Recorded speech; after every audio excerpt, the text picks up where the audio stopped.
Hello everyone, welcome back to my channel. UGC NET JRF management का हम preparation कर रहे हैं। यूनिट 5 को आज हम डिस्कस करने वाले हैं। ऑलरेडी हमने काफ़ी टॉपिक डिस्कस कर लिए हैं यूनिट 5 के। अब हम लास्ट फ्यू टॉपिक्स को डिस्कस कर रहे हैं, उसके बाद हम यूनिट 6 को स्टार्ट करेंगे। सो आज जो टॉपिक हम डिस्कस करने वाले हैं वो है वर्किंग कैपिटल मैनेजमेंट के रिगार्डिंग, कि वर्किंग कैपिटल मैनेजमेंट के क्या डिटर्मिनेंट्स होते हैं, क्या टाइप्स होते हैं, कैश मैनेजमेंट कैसे करते हैं, inventory management and receivable managements, इन सब चीज़ों को आज हम डिस्कस करेंगे। अगर आपने चैनल को अभी तक सब्सक्राइब नहीं किया है then please do subscribe my channel and don't forget to like and share. Now let's start. सबसे पहले इन्वेंट्री। इन्वेंट्री होती क्या है? Inventory is an assets tangible और इनटेंजिबल। यानी कि इन्वेंट्री क्या होती है, हम अगर ऑर्गेनाइजेशन के व्यू पॉइंट से देखें तो इन्वेंट्री क्या होती है, जो हमारे रॉ मटेरियल्स हैं, फिनिश्ड गुड्स है, ये हमारे क्या एक तरीके से एसेट्स हैं। तो वो हमारे क्या हो सकती है, टेंजिबल भी हो सकती है और इनटेंजिबल भी हो सकती है। ये हमारी ऑर्गेनाइजेशन के वो एसेट्स हैं जो विद इन द प्रोसेस भी हो सकते हैं और फिनिश्ड भी हो सकते हैं, जिसके थ्रू हमारी ऑर्गेनाइजेशन वर्क कर रही है, जिसके अंदर जो हमारे ऑपरेशंस हैं ऑर्गेनाइजेशन के वो परफॉर्म किए जा रहे हैं, वो किसकी वजह से होते हैं, इन्वेंट्री की वजह से। फॉर एग्जांपल, कोई भी ऑर्गेनाइजेशन है, अगर उसके पास इन्वेंट्री नहीं है तो ना तो वो प्रोडक्शन कर पाएगी, ना वो अपने कस्टमर्स को सर्व कर पाएगी, तो उसके पास कोई स्टॉक नहीं होगा। तो सिंपली इन्वेंट्री क्या है, एक ब्लड लाइन हो जाती है ऑर्गेनाइजेशन के लिए, बिकॉज उसी के अकॉर्डिंग ही क्या करती है, एक ऑर्गेनाइजेशन वर्क कर रही है। इन्वेंट्री एक एसेट्स है जिसके थ्रू ऑर्गेनाइजेशंस के ऑपरेशंस परफॉर्म किए जा रहे हैं। अब इन्वेंट्री के अंदर हम क्या क्या चीज़ें इंक्लूड करते हैं, raw material, work in progress, consumables, finish goods, stores and spheres, ये सब क्या होते हैं, हमारी इन्वेंट्री के अंदर इंक्लूड किए जाते हैं। सो सबसे पहले क्या है, रॉ मटेरियल। रॉ मटेरियल क्या होता है, जब आप प्रोडक्शन प्रोसेस को देखते हो तो क्या होता है, सबसे पहले हम रॉ मटेरियल लेते हैं, उसको हम क्या कर रहे होते हैं, प्रोसेस करते हैं, यानी कि वेरियस प्रोसेसेस उस पर परफॉर्म की जाती है और हमें फिनिश गुड्स मिल जाते हैं। तो फिनिश गुड्स क्या है, हमारा एंड प्रोडक्ट है और ये हमारा क्या है, इनपुट है। तो ये हमारी सारी चीज़ें किस चीज़ के अंदर आती हैं, इन्वेंट्री के अंदर आती हैं। तो रॉ मटेरियल क्या है, किसी भी फिनिश गुड्स को बनाने के लिए जो भी मटेरियल आप यूज़ करते हो, अगर आप बिस्किट बनाना चाहते हो, एक ऑर्गेनाइजेशन में बिस्किट बनाए जाते हैं, तो अगर आप शुगर यूज़ कर रहे हो, कोई फ्लेवर यूज़ कर रहे हो या फिर आटा यूज़ कर रहे हो, ये सब क्या है, आपका रॉ मटेरियल है। तो रॉ मटेरियल क्या होता है, जो हमारे फिनिश प्रोडक्ट को बनाने के लिए रिक्वायर्ड है। तो रॉ मटेरियल भी हमारी एक तरीके की इन्वेंट्री है। Then work in progress. Work in progress का क्या मतलब है कि रॉ मटेरियल से आपने उसे प्रोसेसिंग पे भेज दिया है। अब प्रोसेसिंग पे क्या है कि आपकी प्रोसेसिंग से आपका फाइनल जो गुड है वो प्रिपेयर हो जाता है। बट इस प्रोसेसिंग में कितनी हो सकती हैं, वेरियस प्रोसेस हो सकती हैं, 1 2 3 4 5। फॉर एग्जाम्पल, ये 5 प्रोसेसेस पे जाने के बाद यहाँ पहले क्या होता है, वो मेल्ट होता है, यहाँ पे वो फ्रीज किए जाते हैं, ऐसे अलग अलग प्रोसेसेस हैं। और फिर हमें क्या करता है, अपने रॉ मटेरियल से फिनिश गुड्स मिल जाता है।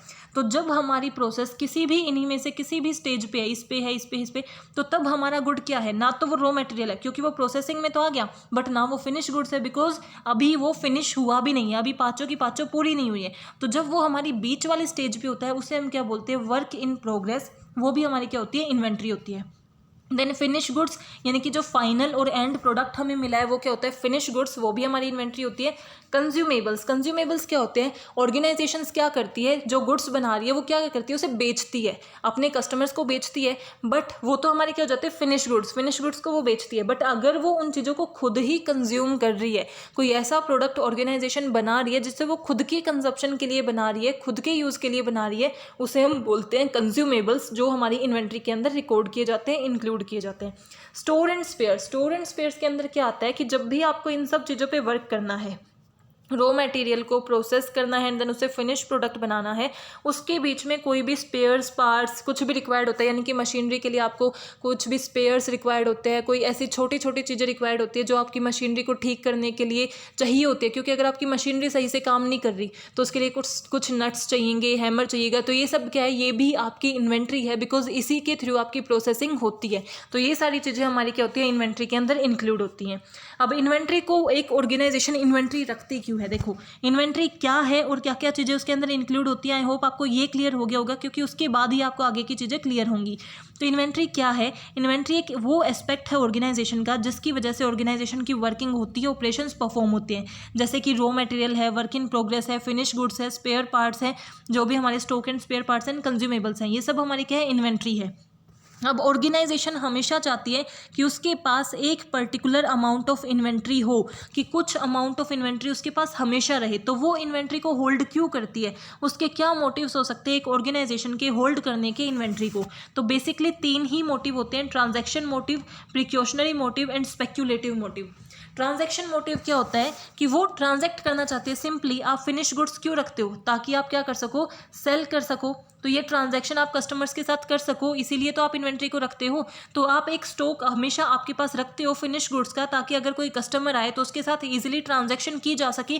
तो वो पहला है ट्रांजैक्शन मोटिव। सेकंड है हमारा precautionary motive. Precautionary motive for example कि आप रॉ मटेरियल जो है आप 100 यूनिट बनाते हो, बट रॉ मटेरियल आपके पास कितना है, 200 यूनिट जितना है। तो आपने एक्स्ट्रा 100 यूनिट के लिए रॉ मटेरियल क्यों रखा हुआ है, तो उसके पीछे होते हैं हमारे प्रिकॉशनरी मोटिव। यानी कि क्या पता आने वाले टाइम में हमें वो ना मिले। आपको लगता है कि आने वाले टाइम में ऐसा हो सकता है कि कुछ नेचुरल डिजास्टर हो सकता है, आने वाले टाइम में कुछ ऐसी चीज़ें हों कि क्या पता उसकी स्कैरसिटी हो जाए, यानी कि उसकी कमी हो जाए।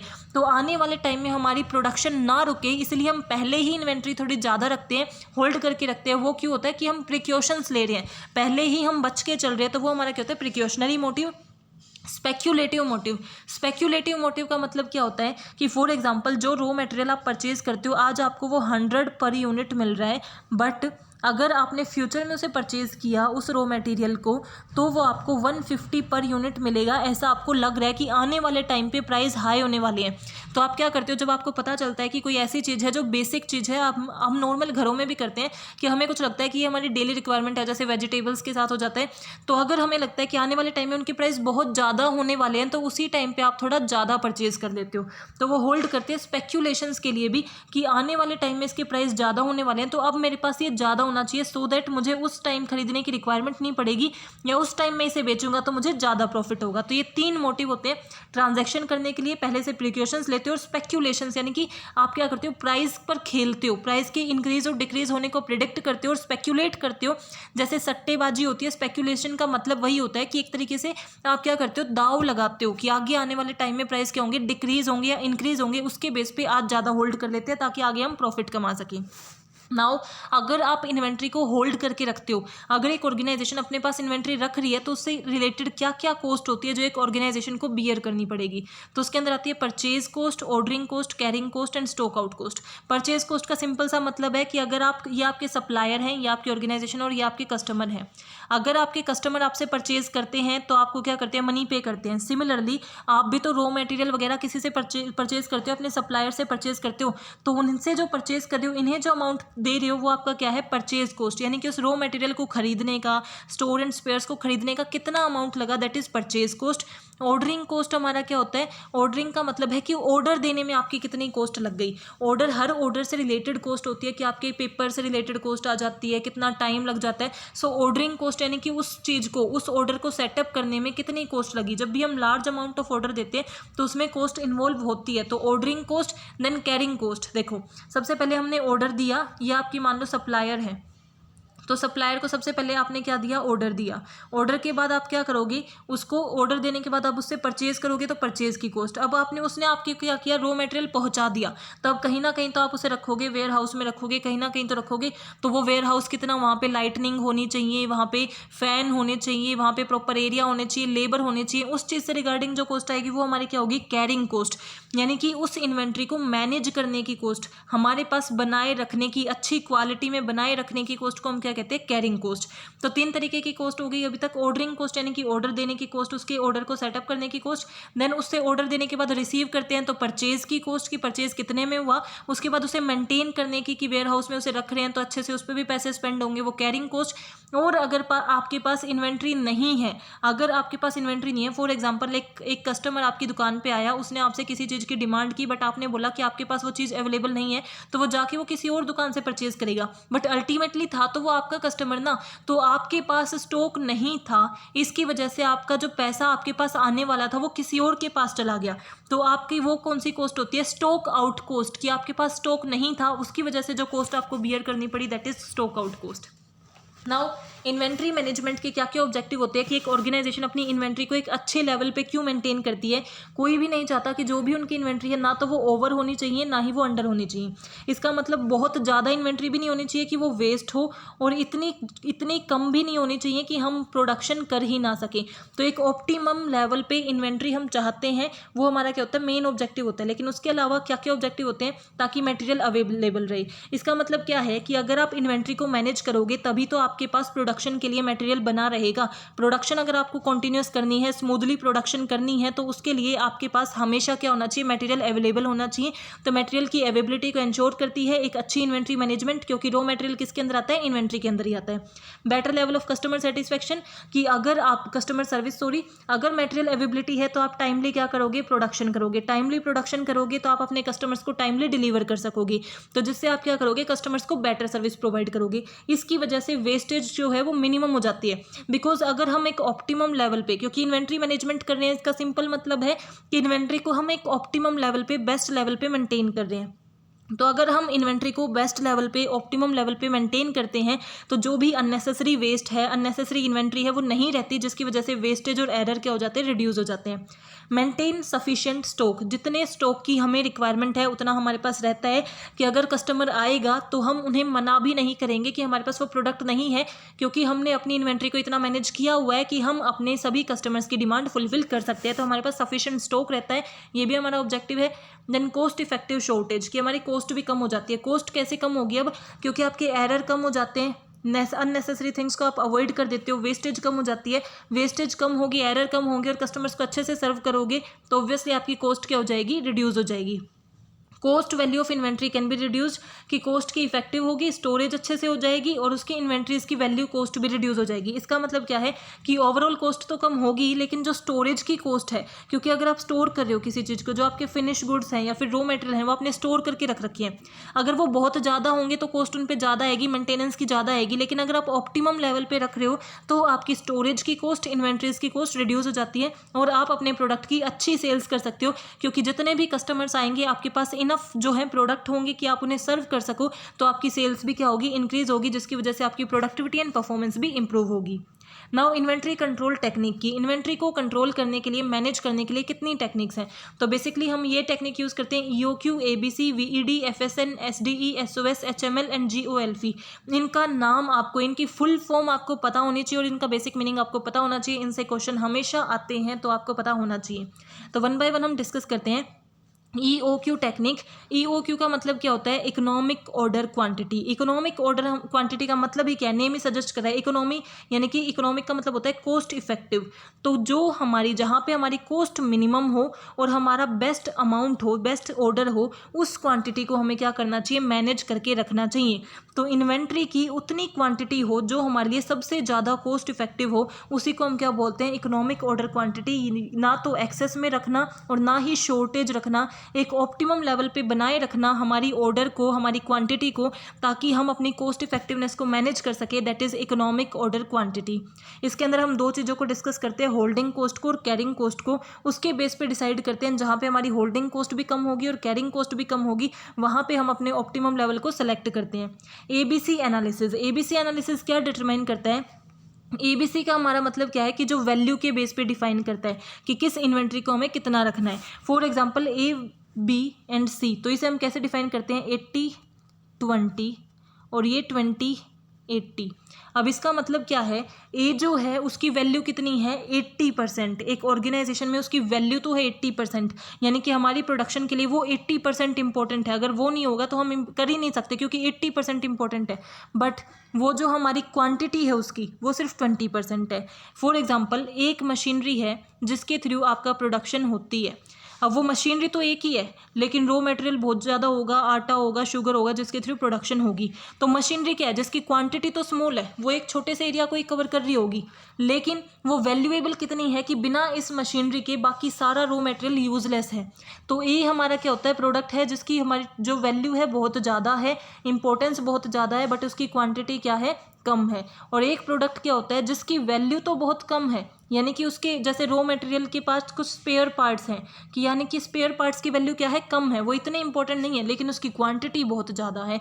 उसके बेस पे आप डिसाइड करते हो कि जो हमारा वैल्यूएबल सबसे ज़्यादा है उसकी क्वांटिटी हमारे पास ज़्यादा होनी चाहिए, उसकी इन्वेंट्री हमें ज़्यादा होल्ड करनी चाहिए, क्योंकि अगर वो वैल्यूएबल है इसका मतलब उसके बिना प्रोडक्शन नहीं हो सकती। तो जो हमारे वैल्यूएबल प्रोडक्ट होते हैं उसको आपको क्या करना चाहिए, उसे हमेशा आपको अपनी इन्वेंट्री में बनाए रखना चाहिए, और जो लीस्ट वैल्यूएबल है यानी कि जिनकी वैल्यू उतनी नहीं होती, क्वांटिटी ज़्यादा होती है, उसकी क्वांटिटी आप कम भी रख सकते हो।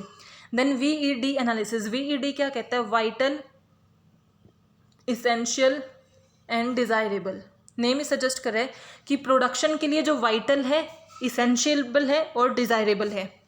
वाइटल का मतलब क्या है, जिसके बिना 1% भी चांसेस नहीं है कि प्रोडक्शन हो। इसेंशियल है कि अगर ये नहीं होंगे तो प्रोडक्शन रुक सकती है, इंटरप्ट होगी।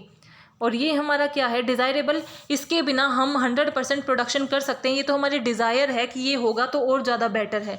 तो फॉर एग्जांपल अब हमारे पास वाइटल, इसेंशियल और डिज़ायरेबल 3 तरीके की हमारे इन्वेंट्री हो सकती है। तो अब कौन सी इन्वेंट्री हमें होल्ड करके रखनी चाहिए, आप खुद सोचो और कमेंट सेक्शन में मेंशन करो कि एक है जिसके बिना प्रोडक्शन बिल्कुल नहीं हो सकती, एक है जो नहीं हुई तो प्रोडक्शन रुक जाएगी कुछ टाइम के लिए, तो हम कर सकते हैं लेकिन उसके बाद रुक जाएगी, और डिज़ायरेबल क्या है, वो हम चाहते हैं बट अगर वो नहीं भी हुई तो हम आसानी से प्रोडक्शन कर सकते हैं। तो इसका स्टॉक हम कम रखते हैं और इसका स्टॉक सबसे ज़्यादा रखा जाता है, क्योंकि जो चीज़ हमारे लिए सबसे ज़्यादा वाइटल है उसी का स्टॉक हमें सबसे ज़्यादा रखना होता है। तो इनका स्टॉक हमें मैनेज करके रखना होता है, बट इसका स्टॉक नहीं भी होगा तो भी चलेगा। तो ये हमारी क्या कहती है, जो वाइटल और इसेंशियल है उसका हमें इन्वेंट्री को होल्ड करके रखना चाहिए। नाउ FSN का मतलब क्या है, fast moving, slow moving and non moving. Fast moving का मतलब क्या है, ये सामान ऑर्गेनाइजेशन में आया, प्रोडक्शन में लगा और तभी खत्म हो गया, इतनी जल्दी मूव करता है कि बहुत जल्दी खत्म हो जाता है। ये क्या है, ऑर्गेनाइजेशन में आया बट अभी खत्म नहीं हुआ है, बीच में ही है। और नॉन मूविंग, ये ऑर्गेनाइजेशन में आया लेकिन ये खत्म ही नहीं होता है। तो हमें किसका स्टॉक रखना चाहिए, जो खत्म ही नहीं होता है, इसका स्टॉक क्यों रखना, इसका स्टॉक हमें नहीं रखना। तो ये हमारी क्या होगी, लीस्ट, इसका स्टॉक कम से कम रखो। स्लो का स्टॉक मिनिमम रखो, कम रखो, मतलब बिल्कुल जीरो भी मत रखो बट थोड़ा बहुत रखो। फास्ट का स्टॉक आपको मैक्सिमम रखना होता है, बिकॉज ये आता है और सीधा चला जाता है, तो अगर ये नहीं होगा तो आप प्रोडक्शन कैसे करोगे। तो जो फास्ट मूविंग इन्वेंट्री होती है उनका स्टॉक आपको सबसे ज़्यादा रखना चाहिए, उनकी सबसे ज़्यादा आपको इन्वेंट्री रखनी चाहिए। SDE एनालिसिस, अब SDE एनालिसिस हमें क्या कहता है, स्केयर, डिफिकल्ट एंड ईजी। ऐसे गुड्स जो बहुत मुश्किल से मिलते हैं। आपको बिस्किट में आप फ्लेवर देते हो किसी भी चीज़ का, फॉर एग्जांपल आप इलायची का फ्लेवर दे रहे हो बिस्किट के अंदर, तो इलायची का जो फ्लेवर है अगर वो बहुत मुश्किल से मिलता है, स्केयर है यानी कि मोस्ट रेयर है, ऐसी चीज़ है, डिफ़िकल्ट है यानी कि कुछ हम एफर्ट्स डालेंगे तो हमें मिल जाएगी, और एक है इजीली अवेलेबल। तो किसका स्टॉक रखना चाहिए, अकॉर्डिंग टू SDE जो सबसे ज़्यादा स्केयर है यानी कि इस आसानी से बिल्कुल नहीं मिलता, बहुत रेयर है, उसका स्टॉक हमारे पास ज़्यादा होना चाहिए। उसके बाद डिफ़िकल्ट का होना चाहिए, और ईजी है तो इसका मतलब क्या है, ख़त्म भी हो जाएगा तो हम आसानी से खरीद के ले आएंगे, तो इसका स्टॉक हमारे पास क्या होना चाहिए, मिनिमम होना चाहिए। Seasonal end of seasonal, SOS का मतलब ही क्या है, सीजनल एंड ऑफ सीजनल। तो अगर वो सीजनल है तो उसका स्टॉक हमें थोड़ा ज़्यादा रखना चाहिए, ऑफ सीजनल है तो यानी कि हर सीज़न पे हमें मिलेगा तो हम उसका स्टॉक कम रख सकते हैं, जब भी हमें चाहिएगा हम ले सकते हैं। तो अगर सीजनल है तो हमें स्टॉक ज़्यादा रखना चाहिए। ऑफ सीजनल इन्वेंट्री है यानी कि सिर्फ और सिर्फ, ऐसा नहीं है कि सिर्फ और सिर्फ एक सीज़न पे ही मिलेगी, कि पर्टिकुलर मंथ पे ही मिलेगी, हर टाइम अवेलेबल हो सकती है, पूरे ईयर अवेलेबल होगी, तो आपको उसका उतना स्टॉक रखने की रिक्वायरमेंट नहीं है। HML, high, medium and low, यानी कि जिसकी क्वांटिटी हाई होती है, मीडियम होती है एंड लो होती है। अगर इसकी क्वांटिटी हाई है, इसकी मीडियम है और इसकी लो है, तो सिंपल सी बात है, जो हाई है उसकी हमें क्या रखनी चाहिए, ज़्यादा रखनी चाहिए। देन मीडियम, वो नेम ही सजेस्ट कर रहा है, HML, उतनी ही, जितनी हाई उतनी ही ज़्यादा हमें अच्छे से मेंटेन करना पड़ेगा। गोल्फ एनालिसिस क्या कहता है, government, ordinary, local and foreign. अगर वो ऐसी इन्वेंट्री है जो गवर्नमेंट से हमें अलाउ होती है तो उसकी हमारे पास कुछ होनी चाहिए, क्योंकि ऐसा नहीं है कि आप गवर्नमेंट के पास रोज़ जाओगे और रोज़ आपको इन्वेंट्री मिलेगी, तो आपको एक स्टॉक रखना चाहिए। ऑर्डिनरी ईजिली अवेलेबल है, उसको आपको कम स्टॉक रख सकते हो, क्योंकि इसका स्टॉक कम भी होगा तो आप इजीली परचेज करोगे। बहुत ही लोकल है तो इसका स्टॉक ना के बराबर होगा तो भी आप इजीली परचेज कर लोगे। और फॉरेन से अगर आपको कोई चीज़ मंगानी पड़ती है तो उसका स्टॉक आपको एक ही बारी में थोड़ा ज़्यादा मंगा लेना चाहिए, क्योंकि बार बार फॉरेन की डीलिंग नहीं होती। तो ये सब क्या थी, हमारी वेरियस टेक्निक्स थी इन्वेंट्री को कंट्रोल करने के लिए। सबसे पहले हमने क्या की थी, इकोनॉमिक ऑर्डर क्वांटिटी की, हमारी एक बेस्ट क्वांटिटी हम सेलेक्ट करते हैं जिसका फॉर्मूला क्या होता है, 2 DS/H। तो H हमारा क्या है, S है हमारा cost of each purchase order, यानी कि ये हमारी S हमारी किस चीज़ की है, जो ऑर्डरिंग कॉस्ट है। देखो हमने कॉस्ट देखी थी ना, और H हमारी क्या है, होल्डिंग कॉस्ट, जिसे आप कैरिंग कॉस्ट भी बोलते हो। और D हमारी क्या है कि एक कितनी पीरियोडिक डिमांड है, एक साल में आप कितनी डिमांड करते हो। तो 2 एक साल में आप कितनी डिमांड करते हो। S हमारा क्या है, ordering cost divided by H, जो आपकी होल्डिंग कॉस्ट या कैरिंग कॉस्ट, उसका जब आप अंडर रूट करके निकालते हो तो वो आपकी क्या होती है, इकोनॉमिक ऑर्डर क्वांटिटी, जितनी आपको मेंटेन करके रखनी चाहिए। ABC एनालिसिस, A हमारा क्या होता है, जो highly important, B moderately important and less important. ये लेस इंपॉर्टेंट है तो इसकी क्वांटिटी आप कम रख सकते हो, मॉडरेटली तो एक फेयर अमाउंट ऑफ क्वांटिटी रखनी चाहिए, और बहुत ज़्यादा इंपॉर्टेंट है तो इसकी क्वांटिटी आपको ज़्यादा मेंटेन करके रखनी चाहिए। देन लेकिन इसमें एक था क्या कि ये हमारी इनकी इन्वेंट्री आपको ज़्यादा रखनी चाहिए, इनकी मॉडरेट रखनी चाहिए, और इनकी क्वांटिटी थोड़ी कम रखनी चाहिए, क्योंकि ये इतनी इंपॉर्टेंट नहीं है। बट ये होती कैसे हैं कि ये सबसे ज़्यादा वैल्यूएबल होती हैं, ये मॉडरेटली वैल्यूएबल होती है और ये लीस्ट वैल्यूएबल होती हैं। देन नेक्स्ट है हमारा वाइटल, एसेंशियल एंड डिज़ायरेबल। जो हमारे वाइटल प्रोडक्ट होंगे, मोस्ट इंपॉर्टेंट है, उसका क्या होना चाहिए, उसके लिए वो प्रोडक्शन के लिए बहुत इंपॉर्टेंट है, तो उसकी क्वांटिटी हमें रखनी चाहिए। इसेंशियल है, उसके बिना भी प्रोडक्ट हो नहीं पाएगी, उसके बिना हमें डिफिकल्टीज फेस करनी पड़ेगी, तो इसकी भी एक क्वांटिटी, अच्छी खासी क्वांटिटी मेंटेन करनी चाहिए। डिज़ायरेबल क्या है, मिनिमम स्टॉक भी आप रख सकते हो, क्योंकि इसके बिना हमारी प्रोडक्शन रुकेगी नहीं। Fast, slow and non moving. जो फास्ट स्लो है, जो फास्ट मूविंग है, बहुत जल्दी खत्म हो जाता है, उसकी क्वांटिटी आपको ज़्यादा रखनी पड़ेगी। स्लो मूविंग है, उसकी मिनिमम अमाउंट आप रखते हो ऑलमोस्ट, कि जब ज़रूरत पड़े तब मिल जाए। और नॉन मूविंग का आपको कोई भी इन्वेंट्री रखने की ज़रूरत नहीं है, क्योंकि एक बार वो है तो आपको नए की ज़रूरत नहीं पड़ेगी, वो उतना मूव नहीं करती, वो सीधा डेड स्टॉक में ही चेंज हो जाती है। सो ये वेरियस टेक्निक्स थी जो हमने डिस्कस की। नाउ इन्वेंट्री मैनेजमेंट के बाद आता है मैनेजमेंट ऑफ रिसीवेबल्स। रिसीवेबल्स का मतलब क्या होता है, अगर आपकी एक शॉप है फॉर एग्जांपल, तो लोग आपसे कस्टमर खरीदने आते हैं। अब हर कस्टमर तो कैश में डील नहीं करता ना, कोई कैश में डील करता है, कोई क्रेडिट में डील करता है, यानी कि उधार पे ले जाते हैं। अब वो उधार पे लेके जो गए हैं वो आपकी क्या हो जाते हैं, रिसीवेबल्स, यानी कि आपके डेटर्स या फिर रिसीवेबल्स, आप कुछ भी बोल सकते हो। जिन लोगों को आपको जिन लोगों से पैसे लेने हैं वो आपके क्या होते हैं, receivables. The term receivables refers to the debt on to the firm by the customers resulting from the sale of good और services in the ordinary course of business. यानी कि नॉर्मल जो आपका कोर्स ऑफ बिजनेस है, उसमें जब आपने उधार पे सामान को बेचा है, तो अब उन लोगों से पैसा तो वापस लेना ही है। तो वो जो लोग हैं वो आपके क्या है, रिसीवेबल्स हैं। वो डेटर्स ही आपके क्या है, रिसीवेबल्स हैं, जिन्होंने आपसे उधार ले रखा है और उन्हें आपको पैसे वापस देने हैं। तो आपके कितने डेटर्स हैं, कितने रिसीवेबल्स हैं, उनको आपको अच्छे से मैनेज करना होता है, ताकि आपको ये याद रहे कि किन किन लोगों से आपको कितना और कब पैसा लेना है, सो दैट आप स्मूथली अपने बिजनेस को रन कर सको। अब रिसीवेबल्स होते ही क्यों हैं, एक जो बिजनेस है वो क्रेडिट पे सेल्स करता ही क्यों है, क्रेडिट देता ही क्यों है, आप क्यों प्रोवाइड करते हो। आपके जो ऑर्गेनाइजेशन है, आपकी अगर शॉप है, ऑर्गेनाइजेशन है, वो क्रेडिट पे सेल्स क्यों करती है, उधार पे सेल्स क्यों करती है, अपने कस्टमर्स को क्रेडिट क्यों अलाउड करती है, रिसीवेबल्स क्यों एसोसिएट होते हैं, उनसे क्या बेनिफिट है कि उनसे इंक्रीज हो जाएगी सेल्स। क्योंकि कई बार क्या होते हैं, हमारे कस्टमर्स के पास लिक्विडिटी नहीं होती, उनके पास पैसे नहीं होते, बट उनकी डिमांड होती है, उन्हें कोई चीज़ चाहिए होती है, सामान खरीदना होता है, बट उस टाइम उनके पास पैसे नहीं होते। तो अगर एक ऑर्गेनाइजेशन है, फॉर एग्जांपल एक ऑर्गेनाइजेशन है ए और एक ऑर्गेनाइजेशन है बी, अगर एक ऑर्गेनाइजेशन जो है वो बिल्कुल उधार प्रोवाइड नहीं कर रही और बी जो है उधार प्रोवाइड कर रही है, तो सिंपल सी बात है, जो इसके पास आएगा उसे पैसा नहीं, अगर उसके पास पैसे नहीं है तो वो सामान नहीं खरीद पाएगा, बट इसके पास आएगा तो वो सामान खरीद पाएगा और फ्यूचर में पैसे को पे कर देगा। तो इस ऑर्गेनाइजेशन की क्या होगी, सेल्स इंक्रीज हो जाएगी, कि इसके ऑलरेडी कस्टमर्स हैं वो तो खरीद ही रहे हैं, लेकिन जो ऐसे कस्टमर जिनके पास फिलहाल पैसे नहीं है, वो भी क्या करेंगे, फिलहाल परचेज कर लेंगे और बाद में पैसे को रिटर्न कर देंगे। तो सेल्स इंक्रीज हो जाती है। ऑब्वियस सी बात है, सेल्स इंक्रीज होगी तो प्रॉफिट इंक्रीज होगा, बिकॉज सेल्स क्या करती है, रेवेन्यू को इंक्रीज कर देती है।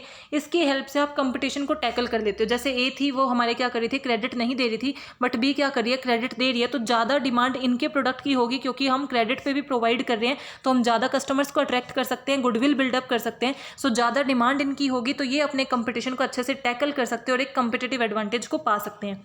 कस्टमर्स के साथ अच्छे रिलेशंस हो जाएंगे। अगर आपको लगता है कि एक ऑर्गेनाइजेशन आपकी सिचुएशंस को समझ रही है कि फिलहाल आपके पास पैसे नहीं हैं, तो वो कस्टमर्स के अंदर एक इनोवेटिव एक बिल्ड करती है एक ऑर्गेनाइजेशन के रिगार्डिंग, ये कि हाँ भाई ये हमारे बारे में सोचते हैं, सेंस ऑफ बिलोंगिंगनेस को क्रिएट कर देती है। Now cost associated with receivable, कि अगर आप रिसीवेबल्स रखते हो, क्रेडिट पे देते हो, तो उससे रिगार्डिंग अगर बेनिफिट हैं तो उससे रिगार्डिंग कॉस्ट भी हैं। तो कौन कौन सी कॉस्ट होंगी? सबसे पहले तो एडमिनिस्ट्रेटिव कॉस्ट। अगर आपका डेली बिजनेस में आप उधार देते हो तो आपको क्या करनी पड़ेगी? डायरी मेंटेन करनी पड़ेगी, जिसके अंदर आप लिखोगे कि भाई किसको कितने अमाउंट का हमने कॉस्ट दिया है, किसका पैसा वापस आ गया, किसका पैसा वापस नहीं आया है। उसको मैनेज करने के लिए लेबर चाहिएंगे, मैनेजमेंट चाहिएगी। तो ये सब क्या है? ये सारी कॉस्ट किस चीज़ से रिगार्डिंग है? एडमिनिस्ट्रेटिव से रिगार्डिंग, यानी कि उसको मैनेज करने की कॉस्ट लगेगी, कैपिटल कॉस्ट लगेगी। कैपिटल कॉस्ट का मतलब क्या है कि अब आपके पास पैसे आते, फॉर एग्जांपल एक कस्टमर है जो आपसे 1000 रुपये का सामान खरीदना चाहता है, बट अभी उसके पास पैसे जो हैं वो नहीं है, तो आपने उसे क्या कर दिया? क्रेडिट पे सामान दे दिया।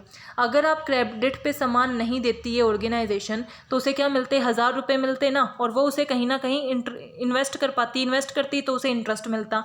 तो उसने इन सब चीज़ों को खो दिया, क्योंकि अभी तो उसे वो पैसे मिले ही नहीं ना, तो ना तो वो कहीं इन्वेस्ट कर पाई, ना उसे कुछ और यूज़ कर पाई, इंटरेस्ट गेन कर पाई। तो वो उसकी क्या होती है? कैपिटल कॉस्ट, यानी कि जो आपकी एक अपॉर्चुनिटी कॉस्ट भी हम इसे बोल देते हैं, कि अगर आप आपको वो 1000 रुपये मिलते तो आप उसे कहीं ना कहीं इन्वेस्ट करके कुछ गेन कर पाते, तो वो गेन अब आप नहीं कर पा रहे क्योंकि करंटली आपको वो 1000 रुपये नहीं मिले।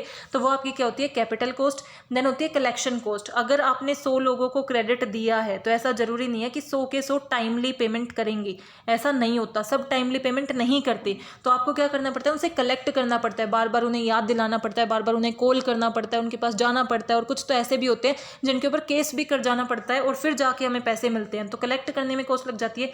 एंड डिफॉल्ट कॉस्ट, कि कुछ हमारे ऐसे कस्टमर्स होते हैं जो कभी पे नहीं करती, या तो वो गायब हो गए, उस दिन के बाद वो दिखे ही नहीं, एक बार उधार लेके चले गए फिर कभी नहीं आए, या फिर उनकी डेथ हो गई, कुछ और मिस हैपनिंग हो गई, वो इंसॉल्वेंट हो गए। तो ये सब हमारे क्या है? डिफॉल्ट कॉस्ट, यानी कि वो पैसा कभी वापस नहीं मिलेगा, तो वो हमारे क्या हो जाता है? Default cost. तो कौन कौन सी कॉस्ट हमारे क्रेडिट के साथ एसोसिएट होती है? कि अगर हम क्रेडिट देते हैं तो एडमिनिस्ट्रेटिव उसे मैनेज करना पड़ता है, कैपिटल रिगार्डिंग कॉस्ट की जो अपॉर्चुनिटी कॉस्ट आती है, हमें इंटरेस्ट मिलता है, ये सब हम नहीं कर पाए। कलेक्शन कॉस्ट की उसे कलेक्ट करने में, और डिफॉल्ट कॉस्ट की हमने सारा कलेक्शन का कोशिश की बट फिर भी कलेक्ट नहीं कर पाए, तो वो डिफॉल्ट कॉस्ट होती है। Now scope of receivable management, सबसे इंपॉर्टेंट कि हम जब भी रिसीवेबल मैनेजमेंट करते हैं तो इन्हीं 4 एस्पेक्ट्स को फॉलो करते हैं। सबसे पहले फॉर्मुलेट करते हैं कि हमारी क्रेडिट पॉलिसी क्या होगी, कि हमें क्रेडिट देना है या नहीं देना, देना है तो कितना देना है, ये डिटरमाइन करते हैं। देन क्रेडिट की टर्म्स बताते हैं कि कितने दिनों के लिए मिला है, कब आपको रीपे करना है। फिर आप क्या करते हो? कलेक्शन पॉलिसी बनाते हो कि कैसे आपको वो कलेक्ट करना है, और फाइनली आप इवेल्युएट करते हो कि जो आपकी क्रेडिट पॉलिसी थी वो आपको सक्सेसफुली रही या नहीं, आपके लिए फेवरेबल रिजल्ट लेके आई या नहीं। तो सबसे पहले चारों स्टेप्स आपको पता होना चाहिए। Formulation of optimum credit policy, determination of credit terms, collection policy and credit policy को इवेल्युएट करना। तो सबसे पहले फर्स्ट स्टेप है formulation of optimum credit policy. ये हमें क्या करती है? क्रेडिट पॉलिसी डिटरमाइन करती है कि हमें क्रेडिट देना है या नहीं देना। इसके थ्रू हम सबसे पहले ऑर्गेनाइजेशन, अगर कोई भी ऑर्गेनाइजेशन क्रेडिट की पॉलिसी के रिगार्डिंग सोच रही है तो सबसे पहला डिसीजन तो उनका यही होगा ना कि क्या उन्हें अपने कस्टमर्स को क्रेडिट देना है या नहीं देना। तो सबसे पहले हमारी क्या की जाती है? क्रेडिट पॉलिसी बनाई जाती है, बेस्ट क्रेडिट पॉलिसी बनाई जाती है, जिसके अंदर ये देखा जाता है कि क्या एक ऑर्गेनाइजेशन क्रेडिट देना चाहती है या नहीं देना चाहती, और अगर देना चाहती है तो कितना देना चाहती है, किस एक्सटेंट तक देना है, कि भाई सिर्फ 10,000 तक का क्रेडिट अलाउड है, 15,000 तक का अलाउड है, एक एक्सटेंट डिसाइड करना। तो उस चीज़ के लिए हम 2 चीज़ों का यूज़ करते हैं, क्रेडिट स्टैंडर्ड और क्रेडिट एनालिसिस। क्रेडिट स्टैंडर्ड्स क्या हैं? Are set for making such decisions which include 2 dimensions. की क्रेडिट स्टैंडर्ड एक क्राइटेरिया है जिसके थ्रू हम डिसाइड करते हैं कि कस्टमर्स को क्रेडिट देना है तो कितना देना है। देखो क्रेडिट स्टैंडर्ड्स में हम क्या सेट कर देते हैं कि भाई उस कस्टमर्स का क्रेडिट रेटिंग कैसी होनी चाहिए, उसकी क्रेडिट रेटिंग फॉर एग्जांपल की +5 होनी चाहिए, उसका जो कस्टमर्स का बैकग्राउंड है वो कैसा होना चाहिए, ये देख लेना, कस्टमर की इनकम कितनी होनी चाहिए, इन सब चीज़ों के एक स्टैंडर्ड सेट कर देते हैं। फॉर एग्जांपल जैसे आपके एग्जाम्स में लगा लो कि अगर आप चाहते हो कि आप ए ग्रेड से पास हो तो आपके क्या होने चाहिए? 90 से ऊपर मार्क्स होने चाहिए। तो ये क्या है? एक स्टैंडर्ड सेट कर रखा है कि अगर इससे ऊपर मार्क्स होंगे तभी आपको ए ग्रेड मिलेगा। तो सिमिलरली ये भी क्या करते हैं? क्रेडिट का स्टैंडर्ड सेट कर देते हैं कि जो भी हमारे कस्टमर्स होंगे उनके कुछ क्वालिटेटिव एंड क्वांटिटेटिव एस्पेक्ट पे क्या किए जाते हैं? स्टैंडर्ड सेट कर दिए जाते हैं कि उनकी इनकम इतनी होनी चाहिए, उनका जो क्रेडिट रेटिंग है वो ऐसी होनी चाहिए, उनका जो बैकग्राउंड है वो कैसा होना चाहिए, उनके रिगार्डिंग मार्केट में उनका बिहेवियर कैसा होना चाहिए। उसके बेस पे अगर वो स्टैंडर्ड को मीट कर लेते हैं तो हम उन्हें क्रेडिट देंगे, अगर वो स्टैंडर्ड को पास नहीं कर पाते तो हम उन्हें क्रेडिट नहीं देंगे। जैसे 90% से ऊपर आए तो आपको ग्रेड मिलेगा, अदरवाइज आपको वो ग्रेड नहीं मिलेगा। सिमिलरली स्टैंडर्ड को पास किया तो आपको क्रेडिट मिलेगा, अदरवाइज आपको क्रेडिट नहीं मिलेगा। तो क्रेडिट स्टैंडर्ड क्या होते हैं? 2 तरीके के हो सकते हैं, टाइट हो सकते हैं या फिर लीनियंट हो सकते हैं। टाइट यानी कि बहुत स्ट्रिक्ट बना देना, बहुत बड़े बड़े ऊंचे ऊंचे सेट करना। फॉर एग्जांपल अगर ऐसा सेट किया जाए कि ओनली 95% से अबो होंगे, उन्हीं को अच्छे ग्रेड्स, उन्हीं को ए ग्रेड मिलेगा, तो वो क्या एक टाइट स्टैंडर्ड सेट किया। और एक है कि भाई 80 से % से अबो आगे तो भी आपको मिलेगा, तो वो क्या है, आप क्रेडिट स्टैंडर्ड, एक ऑर्गेनाइजेशन डिपेंड करती है कि वो टाइट सेट करना चाहती है या फिर वो क्या करना चाहती है, लाइट या फिर बहुत लीनियंट सेट करना चाहती है। अगर एक ऑर्गेनाइजेशन के क्रेडिट स्टैंडर्ड टाइट है, बहुत ज़्यादा स्ट्रिक्ट है, तो वहाँ पे कम क्रेडिट दिया जाता है, क्योंकि सब पास नहीं कर पाते, बहुत ज़्यादा स्ट्रिक्ट होते हैं वो। अगर लीनियंट है यानी कि बहुत ईजी है, ईजिली आप क्रॉस कर सकते हो, तो हमारा क्रेडिट इसका मतलब ज़्यादा डिस्ट्रीब्यूट किया जाता है। तो सबसे पहले एक ऑर्गेनाइजेशन क्या करती है, पॉलिसी बनाते टाइम ये देखती है कि उसे क्रेडिट देना है या नहीं, और उसके लिए सबसे पहले वो क्रेडिट स्टैंडर्ड सेट करती है कि कौन से स्टैंडर्ड को जब हमारे एम्प्लॉयज़ मीट कर लेंगे, जब हमारे कस्टमर्स मीट कर लेंगे, तो उन्हें क्रेडिट दिया जाएगा, जिसमें क्वालिटेटिव और क्वांटिटेटिव दोनों एस्पेक्ट को के स्टैंडर्ड सेट किए जाते हैं कि वो कहाँ कहाँ पे मीट होने चाहिए। उसके बाद हम क्या करते हैं, कस्टमर्स का क्रेडिट एनालिसिस करते हैं, यानी कि जो जो कस्टमर्स हमारे पास आए हैं, देखते हैं कि उनकी कैसी क्रेडिट एनालिसिस है, उनको हम क्रेडिट दे सकते हैं या नहीं, इवेल्युएट करते हैं। तो उनके रिगार्डिंग इन्फॉर्मेशन, एक कस्टमर के रिगार्डिंग हमें इन्फॉर्मेशन कहाँ से मिल सकती है, उनकी फाइनेंशियल स्टेटमेंट से, कि ऑर्गेनाइजेशन की उनकी बैलेंस शीट कैसी है, वो प्रॉफिट में चलते हैं या लॉस में चलते हैं, उनकी फाइनेंशियल स्ट्रेंथ कितनी है, उनके बैंक में कितना पैसा है, तो उनके बैंक की रेफरेंस से देख सकते हैं कि भाई उनके पास एक इनफ अमाउंट है या नहीं। आज हमसे वो 5 लाख का क्रेडिट मांग रहे हैं, लेकिन उनके बैंक में 10,000 रुपये भी नहीं है, तो बैंक रेफरेंस के बेस पे, ट्रेड रेफरेंस के बेस पे कि वो किस किस के साथ डील करते हैं, इन सब जगह से आप क्या करते हो, इन्फॉर्मेशन को कलेक्ट करते हो और इन्फॉर्मेशन को एनालाइज करते हो। एनालिसिस के टाइम आप क्या देखते हो कि जो आपके क्रेडिट स्टैंडर्ड थे, क्या वो हमारे क्रेडिट स्टैंडर्ड को मैट कर रहा है, यानी कि जो क्वांटिटेटिव स्टैंडर्ड और क्वालिटेटिव स्टैंडर्ड हमने सेट किए थे, क्या हमारे एनालिसिस इन्फॉर्मेशन उससे मैच कर रही है। अगर इन्फॉर्मेशन उससे मैच कर रही होती है तो क्रेडिट दिया जाता है, अदरवाइज क्रेडिट नहीं दिया जाता।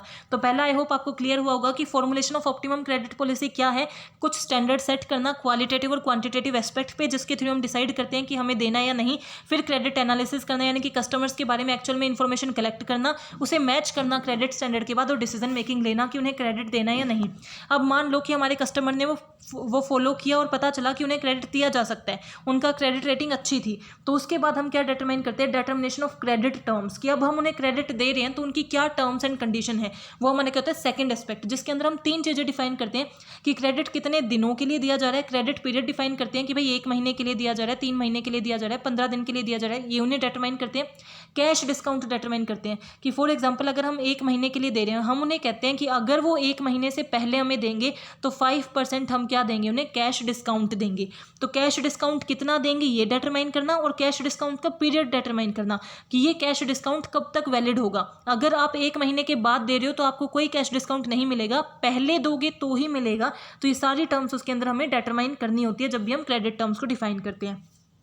तो हमने क्रेडिट पॉलिसी बना ली, क्रेडिट की टर्म्स को डिफाइन कर दिया। अब फाइनली हम क्या करते हैं कि हम कलेक्ट कैसे करेंगे उसके रिगार्डिंग पॉलिसी बनाना, क्योंकि सारे कस्टमर्स टाइमली पेमेंट नहीं करते हैं। ऐसा नहीं है कि जितने कस्टमर्स हमसे उधार लेके गए हैं टाइमली पेमेंट करने आ जाएंगे 1 महीने के बाद। अगर हमने सबको 1 महीने का टाइम दिया तो सारे 1 महीने के बाद आके हमें अपना पैसा दे जाएंगे, ऐसा नहीं होता। कुछ हमारा फ़ोन उठाना बंद कर देते हैं, कुछ गायब भी हो जाते हैं, बहुत कम ऐसे होते हैं जो टाइमली हमें पे कर देते हैं। तो उसके लिए हमें एक कलेक्शन पॉलिसी बनानी होती है, और जब भी आप कलेक्शन पॉलिसी बनाते हो वो किस बेस पे बनानी चाहिए, हमारे सेल्स डिपार्टमेंट के साथ कंसल्ट करके।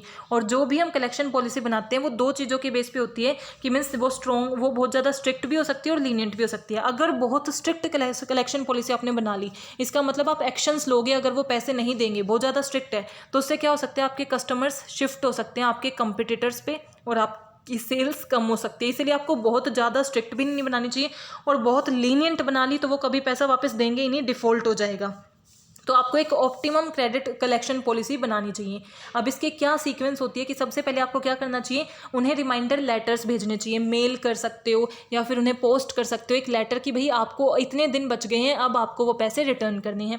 टेलीफोन कॉल कर सकते हो, उन्हें कॉल पे बोल सकते हो, पर्सनली विजिट कर सकते हो। अगर रिमाइंडर लेटर से आंसर नहीं मिलता तो टेलीफोन कॉल पे जाना चाहिए, फिर भी आंसर नहीं मिलता तो पर्सनली आप उनसे विजिट करोगे और उन्हें याद दिलाओगे।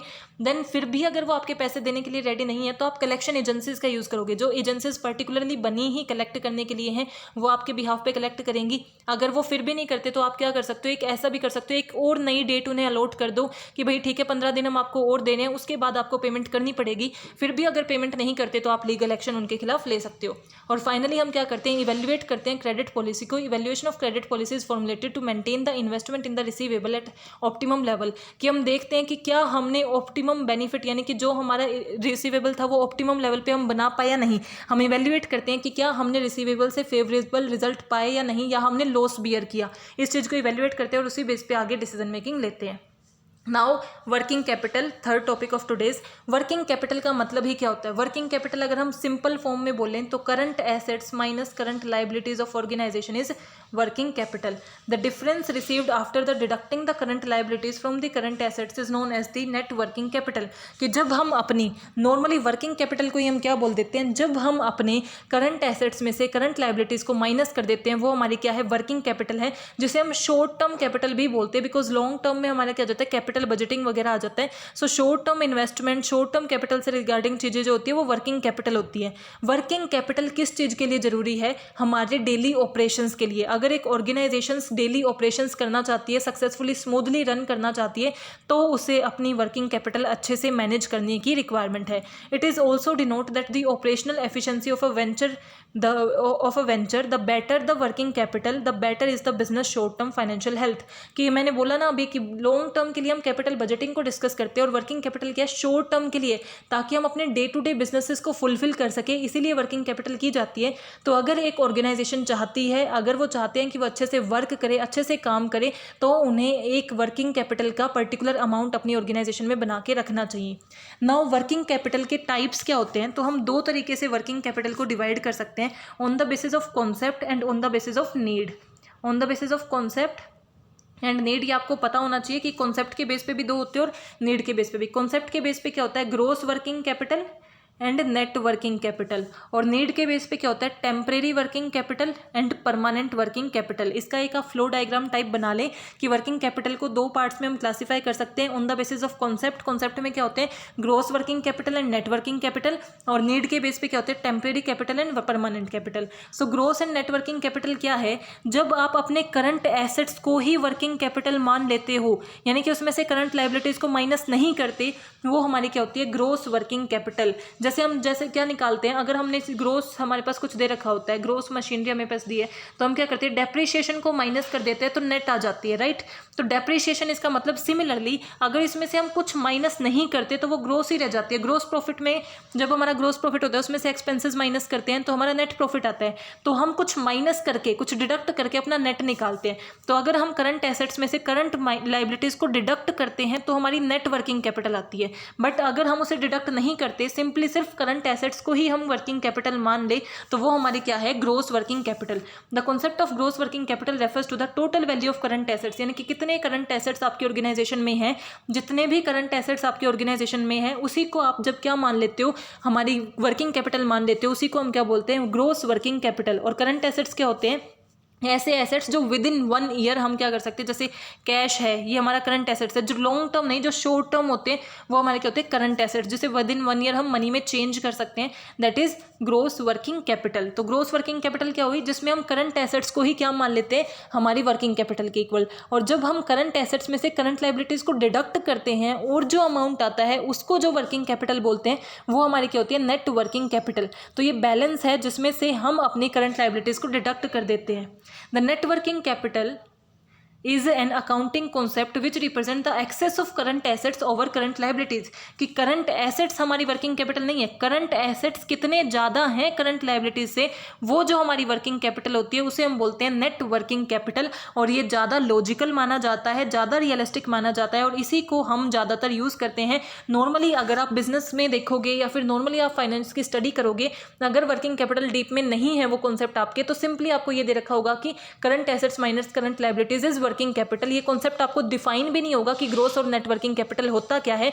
तो हमारा नेट वर्किंग कैपिटल ज़्यादा लॉजिकल माना जाता है, क्योंकि तब इसके थ्रू हम क्या कर सकते हैं, अगर दो ऑर्गेनाइजेशन है ए एंड बी, और अगर दोनों की क्या है, करंट एसेट सेम है, तो इसका मतलब ये थोड़ी है कि दोनों की जो वर्किंग कैपिटल है वो सेम है, नहीं। इस केस में हम क्या कर सकते हैं, करंट लायबिलिटीज को इनकी से माइनस करके ये पता लगा सकते हैं कि किसकी वर्किंग कैपिटल ऑप्टिमम लेवल पे है, तो इसे हम ज़्यादा रियलिस्टिक मानते हैं। नाउ सेकंड जो था on the basis of need, उसमें हमारे क्या होते हैं, temporary working capital and permanent working capital.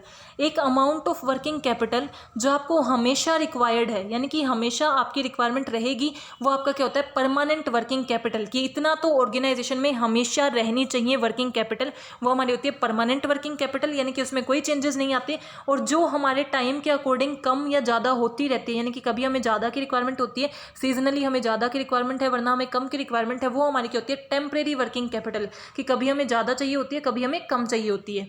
अगर आपकी फर्म क्या है, ग्रोइंग फर्म है, यानी कि लगातार वो ग्रोथ कर रही है, तो उसकी परमानेंट वर्किंग कैपिटल कैसे होगी, ऐसे बनेगी, क्योंकि वो ग्रो कर रही है तो लगातार उसकी परमानेंट वर्किंग कैपिटल की रिक्वायरमेंट भी ज़्यादा होती रहेगी, क्योंकि उसकी सेल्स ज़्यादा हो रही है, प्रोडक्शन ज़्यादा हो रही है, एंड देन उसके ऊपर हमारी क्या, टेम्परेरी बनेगी। तो temporary working capital, permanent working capital on the basis of need.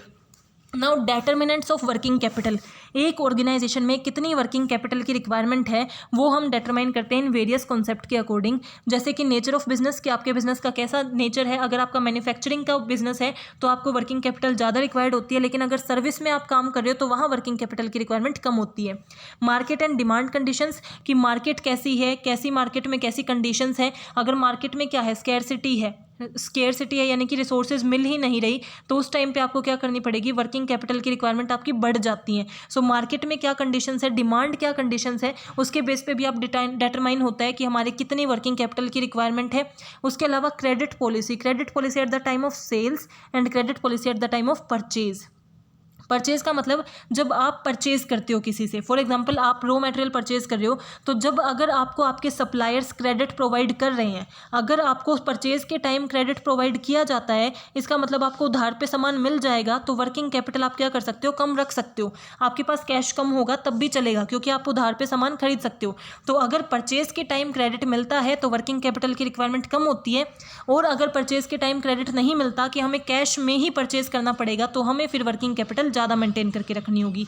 Similarly sales के टाइम अगर हम क्रेडिट देते हैं, अपने कस्टमर्स को क्रेडिट प्रोवाइड करते हैं, तो इसका मतलब हमें उसी टाइम पैसे नहीं मिलेंगे, लेकिन हमें ट्रांजैक्शंस तो करनी है, पैसे तो हमारे पास होने चाहिए। अगर कस्टमर से नहीं मिलेंगे तो इसका मतलब क्या है कि अगर हम सेल्स के टाइम क्रेडिट दे रहे हैं तो हमें वर्किंग कैपिटल ज़्यादा मेंटेन करनी पड़ेगी, और अगर सेल्स के टाइम हम कोई क्रेडिट नहीं देते, सिर्फ कैश सेल्स करते हैं, तो हम वर्किंग कैपिटल कम मेंटेन कर सकते हैं, क्योंकि कैश के थ्रू हमें क्या हो जाएगा, सेल्स के थ्रू हमें कैश मिल जाएगा। तो क्या रिलेशंस होते हैं कि क्रेडिट पॉलिसी अगर परचेज के टाइम और एक सेल्स के टाइम, सेल्स के टाइम अगर क्रेडिट मिलता है, सेल्स के टाइम क्रेडिट अगर मिल रहा है तो हमें वर्किंग कैपिटल की रिक्वायरमेंट क्या होगी, कम होगी। क्रेडिट नहीं मिल रहा है तो वर्किंग कैपिटल की रिक्वायरमेंट ज़्यादा होगी। इसमें उल्टा हो जाता है, अगर हम क्रेडिट देते हैं तो वर्किंग कैपिटल की रिक्वायरमेंट ज़्यादा होगी, क्रेडिट नहीं देते हैं तो वर्किंग कैपिटल की रिक्वायरमेंट कम होगी। उसके अलावा क्या है, टेक्नोलॉजी और मैन्युफैक्चरिंग पॉलिसी, कि आपकी मैन्युफैक्चरिंग पॉलिसी क्या है, किस पॉलिसी को आप फॉलो कर रहे हो, यानी कि आप लगातार पूरे ईयर प्रोड्यूस करते हो या फिर एक सिर्फ सीजन में प्रोड्यूस करते हो, उसके बेस पे भी आप डिसाइड। अगर आप पूरे ईयर प्रोड्यूस कर रहे हो, इसका मतलब पूरे साल आपको प्रोडक्शन करनी है, तो वर्किंग कैपिटल आपको ज़्यादा चाहिएगी, अदरवाइज आपको वर्किंग कैपिटल क्या चाहिएगी, कम चाहिएगी। Availability of credit from supplier, simple credit policy, अगर आपके सप्लायर्स जो हैं आपको क्रेडिट दे रहे हैं, आपको उधार पे सामान दे रहे हैं, तो आपको क्या चाहिएगी, वर्किंग कैपिटल कम चाहिएगी। ऑपरेटिंग एफिशिएंसी, अगर आपकी ऑर्गेनाइजेशन की ऑपरेटिंग एफिशिएंसी अच्छी है, वो अच्छे से स्मूथली अपने ऑपरेशंस परफॉर्म कर रही है, तो वर्किंग कैपिटल कम रिक्वायर्ड होगी। बट अगर आपकी ऑपरेटिंग एफिशिएंसी अच्छी नहीं है तो आपको वर्किंग कैपिटल की ज़्यादा रिक्वायरमेंट होगी। प्राइस लेवल चेंजेस, की प्राइस लेवल में प्राइजेज में कितने चेंज आ रहे हैं, उसके बेस पे भी डिटरमाइन किया जाता है कि वर्किंग कैपिटल कितनी रिक्वायर्ड है। अगर प्राइस बहुत ज़्यादा है, अगर प्राइस ज़्यादा है या कम है, वो भी अफेक्ट करता है कि वर्किंग कैपिटल कितनी रिक्वायर्ड है। अगर प्राइस ज़्यादा होंगे तो उस टाइम हम डिमांड तो नहीं करते, बट प्राइस ज़्यादा है तो हमें क्या होगी, वर्किंग कैपिटल की रिक्वायरमेंट उस टाइम कम हो जाएगी। उसके अलावा हमारा क्या होते हैं, इसके अलावा भी कुछ फैक्टर्स होते हैं जो अफेक्ट करते हैं कि हमारी मैनेजमेंट की क्या पॉलिसी है, मैनेजमेंट की क्या इंटेंशंस है, हमारी प्रोडक्शन साइकिल कैसी है। इन सब चीज़ों के बेस पे हम क्या करते हैं, डिफाइन करते हैं कि हमारी ऑर्गेनाइजेशन में कितनी वर्किंग कैपिटल की रिक्वायरमेंट है। देन अगर हम जितनी वर्किंग कैपिटल की रिक्वायरमेंट है, एक ऑप्टिमम लेवल आप बोलो या फिर बेस्ट लेवल पे आप वर्किंग कैपिटल रखते हो कि ना तो आपके पास एक्सेस है और ना ही आपके पास लेस है, यानी कि अंडर भी नहीं है और ओवर भी नहीं है, तो आपके क्या बेनिफिट होंगे, आपकी ऑर्गेनाइजेशन को क्या एडवांटेजेस मिलेंगी? अवेबिलिटी ऑफ मटेरियल रेगुलरली, कि लगातार आपको मटेरियल मिलता रहेगा, बिकॉज आपको क्या मिल रही है, टाइमली अवेबिलिटी होती रहेगी, आपकी वर्किंग कैपिटल एक बेस्ट लेवल पे मेंटेन्ड है। अब वर्किंग कैपिटल में जैसे करंट एसेट्स में क्या क्या जाते हैं, इन्वेंट्री भी आ जाती है, कैश भी आ जाता है, तो अगर ये स्टॉक सब आपके अच्छे मेंटेन है तो इसका मतलब क्या है, स्मूथ प्रोडक्शन हो सकेगा, मटेरियल जो है रेगुलरली आपको अवेलेबल होगा अगर अच्छी वर्किंग कैपिटल है। Full utilisation of fixed assets, कि जो आपके फिक्स्ड एसेट्स हैं वो आपके करंट एसेट्स में नहीं आते, fixed assets non current assets में आते हैं, फिर भी अगर आपकी जैसे मशीनरी है या लैंड है उसका आप बेस्ट यूटिलाइजेशन कब कर सकते हो, जब वहाँ पे लगातार प्रोडक्शन हो, और लगातार प्रोडक्शन कब होगी, जब मटेरियल रेगुलर होगा। तो वर्किंग कैपिटल कंट्रीब्यूट करती है कि फिक्स्ड एसेट्स का भी फुल यूटिलाइजेशन हो। कैश डिस्काउंट आपको मिलता है अगर आपकी वर्किंग कैपिटल अच्छी रहेगी, इसका मतलब क्या है, आप टाइमली पेमेंट करोगे। टाइमली पेमेंट करोगे तो ऐसा नहीं होता कि अगर आप जल्दी पेमेंट करते हो तो आपको कैश डिस्काउंट मिल जाता है कि आप 1000 रुपये कम पे करो क्योंकि आप टाइम से पहले पेमेंट कर रहे हो, तो कैश डिस्काउंट मिल जाता है। जो फेवरेबल बिजनेस अपॉर्चुनिटी है, अगर आपको लगता है कि फ्यूचर में कोई फेवरेबल अपॉर्चुनिटी है, आप उसमें ईजिली इन्वेस्ट कर सकते हो और उसका बेस्ट यूटिलाइजेशन कर सकते हो। बैंक से आपको लोन मिल सकता है, क्योंकि जब भी आप बैंक में लोन के लिए अप्लाई करते हो वो आपके बैकग्राउंड को चेक करते हैं, आपकी क्रेडिट रेटिंग को चेक करते हैं। अगर आपकी वर्किंग कैपिटल अच्छे अमाउंट पे है तो आपको ईजिली लोन मिल जाता है, और आने वाली फ्यूचर में अनसीन कंटीजेंसीज हैं उन्हें आप फेस कर सकते हो क्योंकि आपके पास ऑलरेडी अच्छे अमाउंट ऑफ वर्किंग कैपिटल है। अगर आपके पास सिमिलरली यहाँ होता इनएडुकेट अमाउंट, यानी कि जितनी चाहिए उससे कम वर्किंग कैपिटल है, तो उसकी डिसएडवांटेजेस क्या होती, non availability of material, in under utilisation of fixed assets, हमें कैश डिस्काउंट नहीं मिल पाएगा, जो फेवरेबल बिजनेस अपॉर्चुनिटी है उन्हें यूटिलाइज नहीं कर पाएंगे, बैंक हमें लोन नहीं देगा, या फिर जो फ्यूचर की कंटीजेंसीज हैं उन्हें मीट नहीं कर पाएंगे। यानी कि इनकी जो अपोजिट होती हैं वो कॉन्सिक्वेंसेज किस चीज़ के हैं, अगर हमारे पास इनएडुकेट वर्किंग कैपिटल है, यानी कि इनफ वर्किंग कैपिटल नहीं है। और वर्किंग कैपिटल की नीड क्यों होती है, ये आप हमेशा याद रखना, ये साइकिल भी आप याद रखना, क्योंकि ऑपरेटिंग साइकिल बहुत इंपॉर्टेंट है कि ये जो हमारे हैं रॉ मटेरियल, उसके बाद हमारे रॉ मटेरियल से हम क्या करते हैं, work in progress, work in progress से क्या बनता है, फिनिश गुड्स, यानी कि फिनिश गुड्स बन गए। अब हम क्या करते हैं, उसे सेल करते हैं तो हमें क्या मिलते हैं, रिसीवेबल्स, और फिर हमारी फिर से ये हमारी क्या है, ऑपरेटिंग साइकिल, जिसकी वजह से हमें नीड होती है वर्किंग कैपिटल की। फॉर एग्जांपल कि जो रॉ मटेरियल हमारे पास है उसे हमें फिनिश वर्क इन प्रोग्रेस में चेंज करने के लिए, प्रोसेसिंग करने के लिए भी कुछ प्रोसेसेस के लिए भी हमें क्या चाहिए, वर्किंग कैपिटल की रिक्वायरमेंट चाहिए, कैश चाहिए, मशीनरी चाहिए, तो उन चीज़ों के लिए भी वर्किंग कैपिटल की रिक्वायरमेंट है। अब जो वर्क इन प्रोग्रेस है उसे फिनिश गुड में चेंज करने के लिए भी हमें वर्किंग कैपिटल चाहिए, और उसे सेल करने के लिए, मीन्स आप सेल्स करोगे, एडवर्टाइजमेंट करोगे, उस पर भी पैसा लगेगा, उस पर भी कैश चाहिएगा, तो सेल्स करने के भी आपको क्या चाहिए, वर्किंग कैपिटल चाहिए, और उस रिसीवेबल से पैसे कलेक्ट करने के लिए भी आपको वर्किंग कैपिटल चाहिए। तो पूरी ऑपरेटिंग साइकिल आपको डिफाइन करती है कि आपको नीड क्यों है। अब हमने क्या देखा कि एडुकेट वर्किंग कैपिटल है तो एडवांटेजेस क्या हैं, इन एडुकेट यानी कि कम वर्किंग कैपिटल है तो डिसएडवांटेजेस क्या हैं। अब अगर बहुत ज़्यादा एक्सेसिव वर्किंग कैपिटल है, ओवर वर्किंग कैपिटल है, तो उसकी क्या डिसएडवांटेजेस होंगी कि इन्वेंट्री बहुत ज़्यादा हो जाएंगी तो वो खाली रहेंगे, उनका हम यूटिलाइजेशन नहीं कर पाएंगे, वेस्ट होगा। डेटर्स बहुत ज़्यादा हो जाएंगे तो उनसे पैसे रिसीव करने में डिफिकल्टी आएगी, कलेक्ट करने में डिफिकल्टी होगी, जो हमने अभी रिसीवेबल मैनेजमेंट किया ना, तो डिफॉल्ट ज़्यादा होगा तो एडमिनिस्ट्रेटिव और डिफॉल्ट कॉस्ट होंगी। एडवर्स इफेक्ट ऑन प्रॉफिटेबिलिटी, यानी कि ऑब्वियस सी बात है कि प्रॉफिटेबिलिटी हमारी क्या हो जाएगी, कम हो जाएगी, बिकॉज वेस्टेज ज़्यादा हो रही है, एरर ज़्यादा हो रही है, और वो क्या शो करेगा, इनएफिशिएंसी ऑफ मैनेजमेंट, की मैनेजमेंट एक ऑप्टिमम लेवल पे मेंटेन ही नहीं कर पाया। अब हमारे होते हैं मेथड्स ऑफ वर्किंग कैपिटल, कि हम कैसे मेजर कर सकते हैं कि best level, optimum level of working capital कैसे है, तो हम उससे कैसे कर सकते हैं। उसके हमारे 5 मेथड्स होते हैं। फर्स्ट है ऑपरेटिंग साइकिल मेथड्स, उसके बाद है हमारा forecasting current assets and current liabilities method, cash forecasting method, percentage of sales method and projected balance sheet method. तो सबसे पहले operating cycle method. Operating cycle method में हमें कुछ नहीं करना है, सीधा करंट एसेट्स में से करंट लाइबिलिटीज को माइनस करना है, और जो अमाउंट आता है उतनी वर्किंग कैपिटल एक ऑर्गेनाइजेशन को प्रोजेक्टेड वर्किंग कैपिटल होती है वो हमें मेंटेन करनी चाहिए। करंट एसेट्स में क्या क्या जाता है, स्टॉक ऑफ रॉ मटेरियल आप लिखोगे, वर्क इन प्रोग्रेस लिखोगे, फिनिश गुड्स लिखोगे, जो आपके डेटर्स हैं वो लिखोगे, कैश बैलेंस लिखोगे। जो भी आपका टोटल आएगा उसमें से क्या करोगे, ट्रेड क्रेडिटर्स हैं, वेजेस हैं, ओवरहेड है, उसे क्या कर दोगे, डिडक्ट कर दोगे। जो अमाउंट आएगा वो वर्किंग कैपिटल आपको क्या करनी है, मैनेज करनी है as per the operating cycle method. Second है forecasting of current assets and current liabilities method, की जो हमारी बैलेंस शीट होती है जैसे, तो ये हम क्या कर रहे हैं, अपनी बैलेंस शीट बनाते हैं, इधर हमारे एसेट्स लिखे जाते हैं, इधर लाइबिलिटीज़। तो ये क्या है, forecasting of current assets and current liabilities, क्योंकि वर्किंग कैपिटल क्या होता है, डिफरेंस होता है current assets minus current liabilities. तो इसमें हम क्या करते हैं, इन्फॉर्मेशन कलेक्ट करके ये फोरकास्ट करते हैं, प्रिडिक्ट करते हैं कि कितने करंट एसेट्स हमारे पास होंगे और कितनी करंट लाइबिलिटीज़ हमारे पास होंगी, और उनका जो डिफरेंस आता है उतनी वर्किंग कैपिटल हमें मेंटेन करके रखनी चाहिए। कैश फोरकास्टिंग मेथड, इस मेथड में क्या होता है, under this method an estimate is made for the cash receipt and payment for the next period, कि आने वाले टाइम में कितना कैश का इनफ्लो होगा, कितना कैश हमें रिसीव होगा और कितना कैश का आउटफ्लो होगा, ये हम डिटरमाइन करते हैं। एस्टिमेटेड कैश रिसिप्ट, जो हमारी कैश रिसिप्ट होंगी ना, उसको हम क्या करेंगे, जो एग्जिस्टिंग हमारे पास फिलहाल वर्किंग कैपिटल है उसमें इनफ्लो को ऐड कर देंगे, आउटफ्लो को डिडक्ट कर देंगे, और जो अमाउंट बच जाएगा वो हमारी क्या है, आने वाले टाइम पे कितनी वर्किंग कैपिटल हमें मैनेज करनी है। तो इसमें हम किसके बेस पे कर रहे हैं, कैश फोरकास्टिंग के बेस पे, पहले ऑपरेटिंग साइकिल की बेस पे, फिर हमारी फ्यूचर में कितना जो करंट एसेट्स और करंट लाइबिलिटीज को प्रोजेक्ट करके उसके बेस पे, देन कैश की फोरकास्टिंग के बेस पे। Now percentage of sales method, under this method certain की ratios based on past year information, कि हम पास्ट की पुराने सालों की जो इन्फॉर्मेशन है, हिस्टोरिकल जो इन्फॉर्मेशन है उसके बेस पे रेशियो जो है वो कंप्यूट करते हैं। These ratio can be ratio of sales, यानी कि हम किस चीज़ कौन कौन से रेशियो कंप्यूट करते हैं, ratio of sales to raw material stock, ratio of sales to semi finished, यानी कि सेल्स को सेमी फिनिश्ड गुड्स के साथ कंपेयर करते हैं, सेल्स को रॉ मटेरियल के साथ और फिनिश्ड गुड्स के साथ, एंड देन हम आइडेंटिफाई करते हैं कि हमारे पास कितनी वर्किंग कैपिटल होनी चाहिए एज पर द रेशियो। और लास्ट मेथड है projected balance sheet method.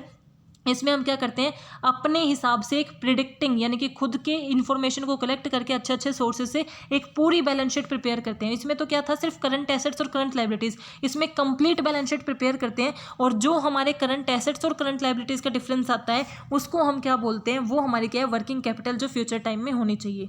So I hope you are clear with this topic. If you have any doubt please mention in comment section and don't forget to like, subscribe and share my channel. Thank you, keep supporting.